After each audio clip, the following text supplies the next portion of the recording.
Crypto, on est en direct de 15h à 15h30 sur BFM Business comme tous les jours. On va beaucoup parler de questions de sécurité aujourd'hui. Les attaques concrètement viennent de toutes parts. Sécurité des plateformes, sécurité des investisseurs, sécurité de nos données. Ça va probablement être un sujet qui va monter dans les mois, dans les semaines qui viennent, très important en 2026. Vous réagissez, vous nous posez vos questions. Une question là-dessus et sur tous les autres sujets qui vous préoccupent à cette adresse crypto sans S @bfmbusiness.fr et vous savez, on vous répond à ces questions tous les jeudis de 15h à 15h30. Avec moi sur ce plateau, Alexandre Roubaud, fondateur et président de Bitstack. Bonjour. Bonjour. Alexandre, ravi de vous avoir sur le plateau. Rémi Dalise, fondateur de Protéger vos cryptos. Bonjour Rémi. On se voit beaucoup en ce moment, hein, Rémi. Oui, c'est vrai. Justement, les problèmes de sécurité. Paul Gédéon nous rejoindra tout à l'heure. Il est responsable blockchain chez Red Alert Labs et on parlera de cybersécurité avec lui. Il nous rejoindra dans un instant. Vous nous écrivez, vous nous suivez, le club BFM Crypto, c'est parti. Déjà, avant de parler des problèmes de sécurité, on va déjà parler des bonnes nouvelles. Alexandre, c'est une semaine importante pour vous. Vous nous en parlez au mois de décembre. Vous avez sorti une carte avec Bitstack. Bitstack qui sort ce nouveau produit, qui s'internationalise, qui s'européanise, si on peut le dire, qui conquiert des marchés. Et ça, déjà, c'est une bonne nouvelle. C'est un bon calendrier pour vous. Exactement. Tout ça qui a suivi une première belle annonce qui était notre dernière levée de fonds de 15 millions de dollars. Qui nous permet aujourd'hui d'investir sur deux grosses axes. La première, c'est effectivement l'internationalisation de Bitstack. On passe d'une app française et d'une société française à une société qui a pour ambition de devenir leader sur toute l'Europe et de nouveaux produits avec cette fameuse carte Visa qui permet de dépenser des euros et de gagner jusqu'à 1% de stackback, donc de Bitcoin, gratuitement sur toutes les dépenses. Mais Bitstack est un acteur français qui a été créé 2021, c'est ça ? 2021, exactement. La création, acteur du monde de la crypto. Vous avez l'agrément MiCA, vous avez été le troisième acteur français à l'obtenir en 2025. C'est important parce que dans ce contexte où la crypto se transforme, où les acteurs institutionnels prennent du poids, vous arrivez à grandir progressivement avec votre entreprise pour le moment. C'est notre choix, ça a été notre décision de s'implanter en France déjà, d'être conforme à la régulation française, qui n'est pas toujours très simple. Ça demande beaucoup d'investissement. On va en parler notamment en termes de cybersécurité, par exemple.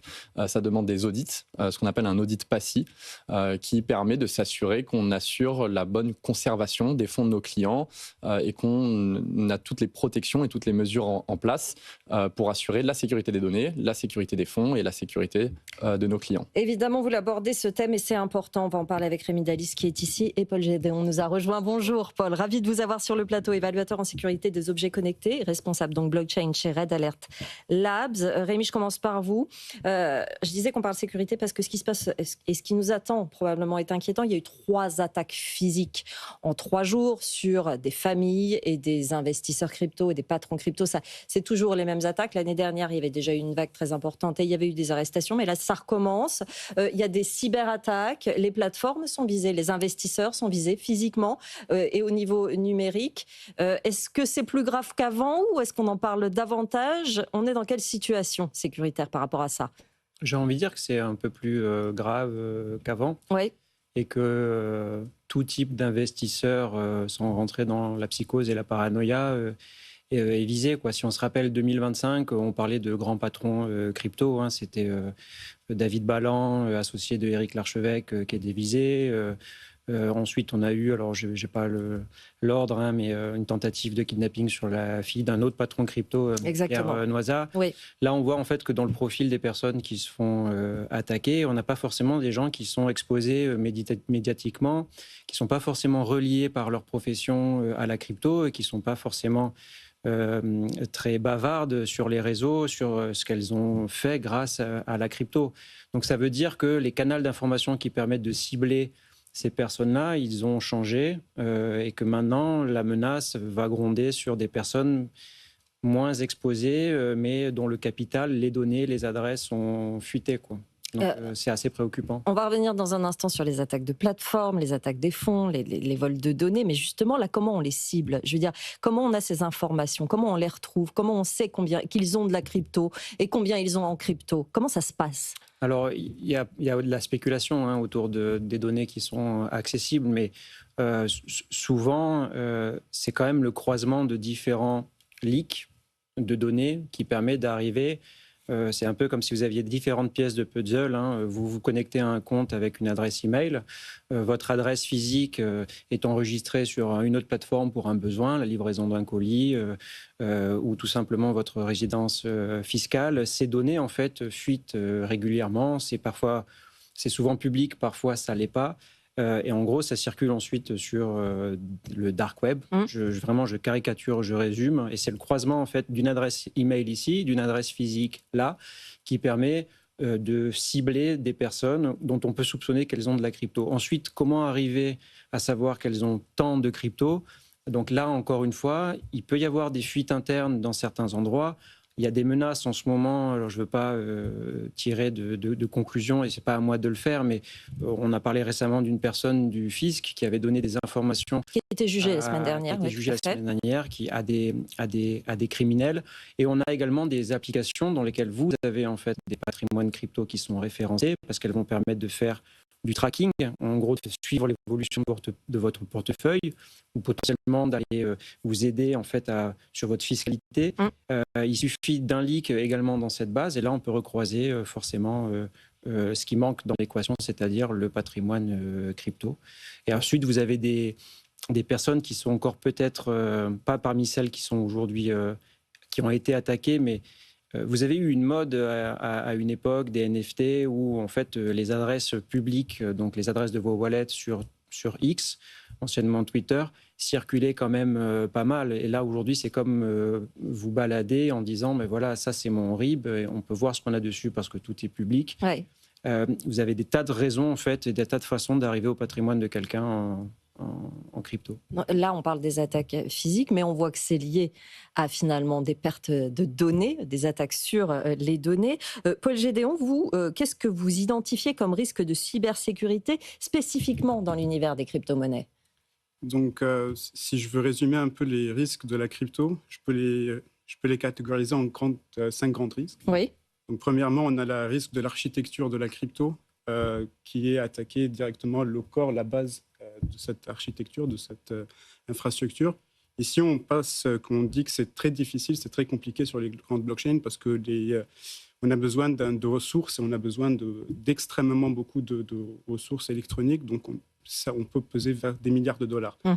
Après, on a les attaques sur les nœuds. Donc, ce sont les personnes qui vont héberger ces nœuds, donc le logiciel qui va pouvoir communiquer ou valider les blocs. Ici, on pourra parler de misconfiguration, donc une configuration qui n'est pas vraiment adaptée à ce fonctionnement, où on aura des failles sur ce PC-là. Puis on peut catégoriser aussi sur les centralisations, donc les plateformes centralisées, parce qu'ici, on dit que l'utilisateur, il est en train de déposer ses cryptos sur une plateforme centralisée, c'est-à-dire qu'il n'a plus la possession de sa clé. Et dans la crypto aujourd'hui, la possession de sa clé, c'est son coffre-fort, en tout cas, c'est son RIB, comme vous êtes en train de le dire. Donc, aujourd'hui, c'est ces plateformes-là qui doivent sécuriser l'utilisateur. Et puis, on a les failles dans le code, donc les smart contracts, les NFT, etc., où on peut retrouver aussi une fuite de données ou des cryptos qui peuvent être exploités directement, comme des reentry attaques, etc. Et à la fin, on aura les utilisateurs. Et ça, c'est le grand... C'est le grand risque, c'est ça ? Le grand risque, c'est le risque le plus critique aujourd'hui, parce qu'on suit une méthodologie qui s'appelle MIS. MIS, M, c'est pour argent. Donc, on essaye de vous donner une compensation d'argent. Donnez-moi X, je vous donne 2 fois 2, etc. Donc, ça aide l'utilisateur à cliquer, ce petit clic, à être exploité. Puis, on a aussi le I, donc ça va être pour tout ce qui est essayer d'être proche de cet utilisateur, lui dire on est de la même communauté, aidez-nous un peu, on vous aide, on fait ami-ami. Ça, on le retrouve beaucoup aussi. Et puis on a le C, donc c'est tout ce qui est par force qu'on a vu l'année dernière à Paris, donc la coercition. Donc à chaque fois, on retrouve des arnaques pour essayer d'arnaquer les gens. Et finalement, on a le E, donc c'est pour l'IGO. Et l'IGO, c'est on vous donne, vous êtes le meilleur, vous êtes le plus fort, etc. Vous êtes la meilleure personne dans la crypto, vous avez énormément, aidez-moi un peu.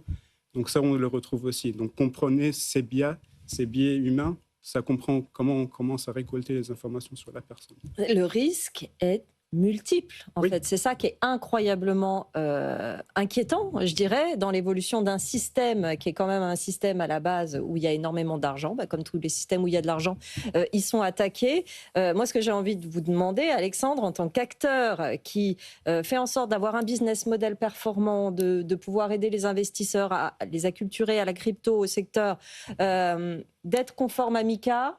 Là, aujourd'hui, votre problème 2026, ça va être la sécurité. En tout cas, ça demande énormément d'investissement, d'inquiétude pour protéger votre plateforme, pour protéger vos clients. Tout à fait. Mais ce n'est pas un problème que de 2026. Ça a été toujours au cœur de tous les sujets chez Bitstack. Parce que une des forces et une des propositions de valeur d'une plateforme comme la nôtre, c'est de gagner la confiance de nos clients, que leur argent est en sécurité, puisqu'ils nous délèguent cette responsabilité, comme on le disait juste avant. Donc il faut que la sécurité soit au cœur de toutes les discussions qu'on puisse avoir au sein de l'entreprise. On parle donc d'abord de la sécurité des données, c'est s'assurer que les données qu'on collecte et qui sont centralisées chez nous ne fuitent pas. C'est aussi la sécurité de l'argent de nos clients. Tant que l'argent reste chez Bitstack, il est en sécurité, mais on parle beaucoup d'ingénierie sociale, ce qui est un gros risque sur lequel il faut énormément éduquer en France. C'est-à-dire que, comme on le disait juste avant, si on vous appelle en vous proposant des opportunités d'investissement qui paraissent bien trop intéressantes, c'est généralement que c'est une arnaque. Donc, il ne faut pas y répondre. Il ne faut surtout pas transférer ses fonds, puisque Bitstack ne demandera jamais à ses clients de transférer ses fonds sur une autre plateforme. Il faut toujours les laisser sur la plateforme. C'est là que c'est le plus sécurisé. Et donc, il faut que les gens soient éduqués. Donc, on a un énorme rôle chez Bitstack d'éduquer, que ce soit via un blog, via des emails, des campagnes de prévention de la fraude, prévention d'escroquerie. On ne vous appellera jamais, par exemple. C'est aussi, on ne propose pas de support téléphonique, notamment pour ces raisons-là. Et après, il y a aussi, nous, comment est-ce qu'on sécurise en termes de coffre-fort numérique. Oui, parce qu'on le sait, les voleurs, entre guillemets, ont toujours de l'avance. Et voilà, quand on essaye de se protéger, on est toujours en retard sur leur technique à eux. Comment on fait quand on est un professionnel? Alors, c'est là où MiCA a quand même un avantage, c'est qu'on nous impose certaines obligations. J'en parlais un tout petit peu plus tôt. Justement, on passe un audit PASI. Aujourd'hui, c'est une des prérequis pour obtenir un agrément MiCA, c'est de passer un audit PASI, qui est un audit très lourd de cybersécurité sur la conservation des fonds. Donc, c'est comment est-ce que, en tant qu'acteur, en tant que banque, je dis ça au sens large de crypto-monnaie, comment est-ce que vous sécurisez ces fonds-là? Donc, comment est-ce que vous générez les clés? Comment est-ce que vous les conservez? Comment est-ce que vous pouvez faire un système de récupération des clés si vous les perdez? Comment est-ce que vous vous prévenez contre différents systèmes sur les accès, les permissions que vous donnez même en termes de collusion interne, puisque le risque il peut être aussi interne à la société. Absolument. Voilà, donc il y a tout un éventail, toute une surface d'attaque sur laquelle on doit se protéger. Et l'avantage de MiCA, c'est effectivement d'être testé sur ces sujets-là pour s'assurer que la plateforme soit sécurisée et conforme. Donc la réglementation, là, dans ce cas-là, un avantage. Est plutôt favorable, effectivement. Rémi Daliz, est-ce qu'on risque plus de perdre statistiquement davantage son argent en crypto quand on l'a mis sur une plateforme et qu'on lui fait confiance avec tout ce qu'elle a développé pour la sécuriser, ou quand on l'a mis sur une clé personnelle et qu'on en détient la propriété? C'est quoi le plus gros risque? C'est une très bonne question. Je ne saurais pas, je n'ai pas de statistiques en tête. Ce que je peux dire, ce que je disais aussi la dernière fois, c'est que la self-custody demande beaucoup de responsabilités. Oui. Vous êtes votre propre banque, vous êtes votre propre convoyeur de fonds, vous êtes votre propre direction de sécurité informatique. Et autour de ça, vous avez des arnaques, du phishing, du social engineering. Vous pouvez signer avec un smart contract malveillant. Aujourd'hui, les attaquants, vous avez une partie du monde, je dirais, de hackers des entreprises nord-coréennes, russes, chinoises, qui développent de l'ingénierie et des budgets très importants pour continuer d'attaquer les plateformes. Oui. Mais c'est un coût d'exécution énorme, avec un gain aussi également énorme à la clé. Ça coûte moins cher à des attaquants peut-être moins équipés de faire des tentatives d'arnaque à l'échelle, en envoyant des mails, en se faisant passer pour des sociétés, en essayant de tromper les investisseurs qui ne maîtrisent pas forcément ces outils de self-custody. Et on compte sur la naïveté finalement de l'investisseur et son aide pour accéder aux fonds, parce qu'on sait que, comme dans toute cyberattaque, c'est là que ça entre le plus facilement au final. C'est ça. Donc je dirais qu'aujourd'hui, ça présente un risque, c'est que l'utilisateur doit se protéger de lui-même. On a changé quand même d'écosystème. La self-custody, c'est une propriété native des blockchains de la crypto. À l'époque où on sortait des hardware wallets, par exemple, c'était comme avoir un gilet pare-balles dans une guerre civile, il fallait se protéger. Aujourd'hui, le marché, il a mûri. Alexandre le rappelait, la régulation, elle amène justement ces obligations en termes de sécurité.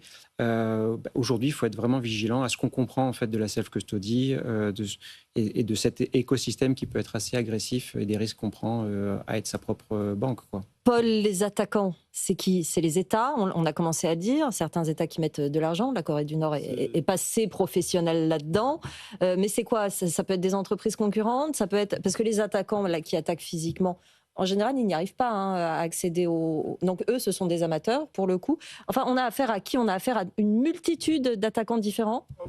Franchement, c'est tout le monde. C'est exactement comme on a dans les systèmes traditionnels, on a ça dans les systèmes décentralisés. C'est-à-dire que les les groupes étatiques, ils vont essayer aussi de partir à grande échelle, partir sur vraiment les grandes cryptos, les échanges comme Binance, Crypto.com, Bitbet, etc., qu'on a vu des exploitations au fur des années. Et on a aussi tout acteur malveillant, curieux, même parce qu'on a vu des attaques à l'époque. Une personne curieuse essayait d'interagir avec le contrat et ce contrat a été bloqué avec des millions d'euros. Donc c'était juste à cause d'une petite faille qu'ils ont bloqué tout ce fonds. Donc c'est-à-dire que ce n'est pas nécessairement des attaques qui peuvent être grâce aux attaquants malveillants, ça peut être aussi une erreur utilisateur qui a fait cette petite erreur, une petite faille. Une mauvaise compréhension du système. Une mauvaise compréhension du système, exactement. Mais quand on parle vraiment, c'est plutôt les scripts qui disent. Donc, c'est-à-dire les personnes qui sont curieux à apprendre comment la sécurité est exploitée. On recherche sur Google en faisant des petites recherches, des contrats qui sont vulnérables. On retrouve plusieurs. Et avec la même façon qu'on a exploité le premier, on exploite les autres qui sont identiques. Et on a vu ça avec Uniswap à l'époque, où plusieurs échanges décentralisés ont été exploités à cause de cette petite faille. On ne va pas faire peur à Alexandre, mais est-ce que les plateformes ont les moyens, sur le long terme, de résister en permanence à des attaques? On peut identifier combien il y a d'attaques? Vous avez de quoi regarder combien de fois vous êtes attaqué sur un mois, sur un an? Vous avez une idée des essais? On Vous peut. le calculez? Il y a des attaques qu'on peut identifier, il y a des attaques qu'on ne peut pas identifier. Oui. Mais oui, on peut mesurer. C'est sûr que c'est un sujet qui est d'autant plus préoccupant par rapport, je pense qu'il faut le rappeler, au gain potentiel. On l'a vu, beaucoup d'attaques ont permis à des acteurs malveillants de récupérer des millions d'euros de crypto. Je pense qu'il est important, je voulais revenir sur le point d'avant, c'était en fonction du profil, la réponse ne sera pas la même. Je pense que pour beaucoup de personnes, et c'est notre position chez Bitstack, lorsque vous voulez déléguer à 100% la responsabilité et que vous détenez quelques centaines ou quelques milliers d'euros de crypto-monnaies, il peut être préférable pour vous de déléguer cette responsabilité à un acteur régulé pour quand même avoir cette assurance sur la partie sécurité. Maintenant, si vous êtes une personne qui a des connaissances un peu plus approfondies sur la crypto-monnaie, qui favorise la partie souveraineté numérique, souveraineté monétaire, de pouvoir vraiment bénéficier des propriétés de la crypto-monnaie qui est de détenir vos crypto-monnaies en propre et que vous détenez des millions d'euros, à ce moment-là, peut-être que vous voulez adopter un schéma de sécurité qui est différent. Mais à ce moment-là, vous êtes exposé à d'autres vecteurs d'attaque qui peuvent être la sécurité physique. Oui, exactement. Donc voilà, il y a des pour et des contre qu'il faut peser dans la balance en fonction du profil de risque de chacun. Mais je pense que les plateformes centralisées ont quand même, en tout cas pour celles qui sont régulées, un avantage, c'est qu'on a quand même plus de moyens pour sécuriser vos fonds que vous, en tant qu'individu, chez vous. Et en plus, vous écartez à 100% le risque de la sécurité physique. Puisque si quelqu'un vient vous aborder physiquement, vous n'avez pas de la même manière accès à vos fonds comme si vous les avez sur un ledger. Vous êtes rassurant quand vous parlez de Bitstack et de ce que vous avez mis en place jusqu'ici. Le but n'est pas d'inquiéter tout le monde, le grand public sur la crypto-monnaie. Oui. Et puis, comme on le disait juste avant, les risques qu'on voit sur la crypto-monnaie sont finalement des risques assez similaires à ceux qu'on avait dans la finance traditionnelle. Donc, il y a quelques nouveautés qui sont propres au fonctionnement des blockchains, de la crypto-monnaie, mais on se retrouve, quand on parle de sécurité physique, finalement, des mêmes sécurités que si vous aviez beaucoup d'argent chez vous. ce qui était le cas des personnes qui avaient des commerces et qui avaient beaucoup de liquide. Et donc, on voyait des homejacking ou autres. C'est un peu la même chose sur la crypto-monnaie. Vous avez raison. Ouais. Donc, voilà, il faut évaluer le risque en fonction de combien vous possédez, de votre profil de risque, du niveau d'investissement que vous voulez faire sur votre propre sécurité. Et en fonction, vous aurez différentes réponses. Et parfois, déléguer cette responsabilité à un acteur régulé peut être la réponse. Rémi, il nous reste quelques minutes. On va parler de régulation. On parlait de MiCA, qui va plutôt dans le sens de la sécurisation des plateformes, quand on respecte ça et qu'on a l'agrément. Il y a d'autres réglementations qui posent un peu plus problème. On en a déjà parlé ici, la DAC 8 notamment, qui pose question au secteur de la crypto. Ça, c'est plutôt un point de vigilance.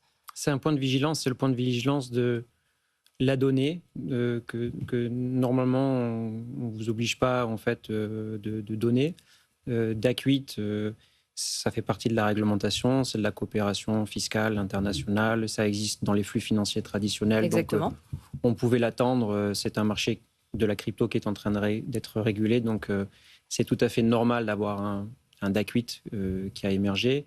On en parlait la dernière fois, il y a cette déclaration obligatoire des wallets à partir de 5 000 € de valeur vénale. Là, on peut commencer à se dire que ça va un peu loin. C'est pas encore passé, hein ? C'est pas encore passé. J'espère que ça ne C'est un passera risque. pas. C'est un amendement qui a été voté. Il faut que ce soit appliqué, transposé en loi. Là, en fait, on dépend de différentes bases de données, de différents tiers, de différentes sources de fuite. Il n'y a pas que les attaques cyber. Il peut y avoir également des collusions, de la fuite interne.